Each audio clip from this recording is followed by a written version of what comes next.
Pasar online di Indonesia berkembang pesat nih. Sepakat pastinya kan? Oh, pastinya sepakat dong Peter. Tapi ini Peter, perkembangan ini sayangnya tidak dibarengi dengan persiapan regulasi yang jelas. Nah, ini pengawasannya juga terbilang masih minim. Jadi ya salah satu dampaknya banyak orang yang jadinya menjadi korban penipuan dari belanja online Betul itu. sekali. Dan untuk menjamin keamanan konsumen, pemerintah berencana terapkan pajak bagi pasar online.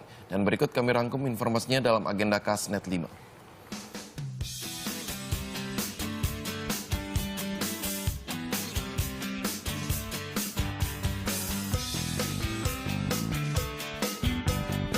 Suka, abis enak ya, simple, santai lagi. Sambil di rumah, sambil lihat-lihat, langsung berminat, langsung telepon.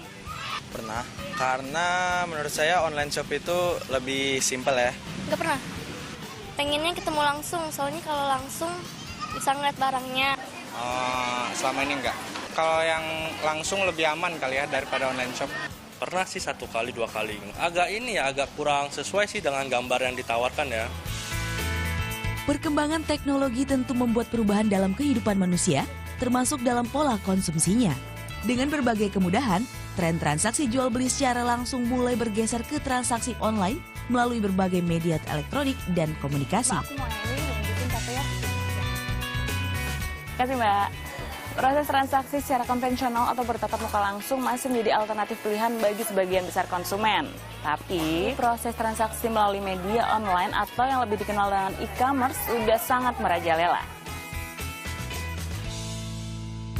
E-commerce atau electronic commerce, sebuah bentuk perdagangan melalui media online yang meliputi kegiatan penyebaran, pembelian, penjualan, hingga pemasaran barang dan jasa.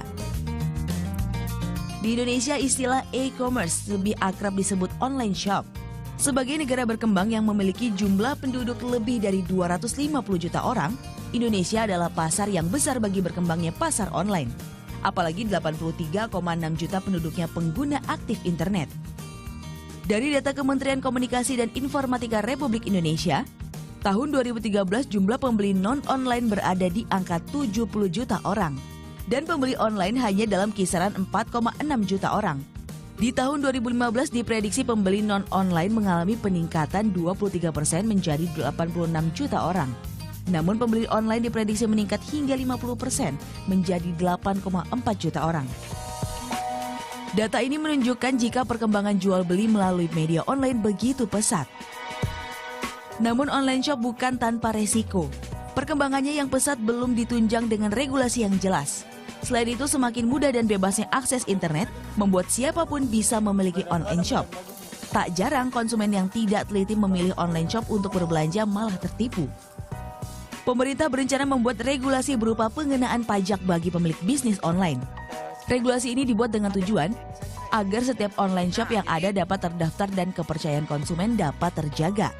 Pelaku usahanya sendiri, di sana ada merchant yang memiliki barang, dan kemudian yang kedua adalah penyelenggara e-commerce-nya sendiri, kayak marketplace-nya itu akan diatur. Kemudian yang diatur juga adalah bahwa mereka harus terdaftar, memiliki nanti ID online, dan yang kedua adalah yang delivery-nya, bagaimana mekanisme pengirimannya, itu kita akan atur, dan mekanisme pembayarannya yang akan kita atur.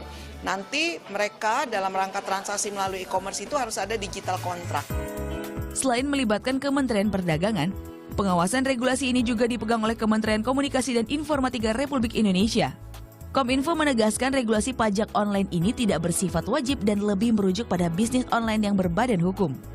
Dipercaya, meningkatkan kepercayaan masyarakat dan masyarakat yakin untuk berbelanja di internet ini secara online ini, ya sebaiknya terdaftar berbadan hukum dan menggunakan nama Indonesia. Tentu ada juga yang mengatakan yang berbisnis melalui Facebook ataupun melalui Twitter. Tentu itu kita tidak bisa memberikan jaminan kalau yang demikian karena itu sifatnya perorangan dan tidak terdaftar. Munculnya rencana regulasi pengenaan pajak bagi pelaku bisnis online menuai pro dan kontra.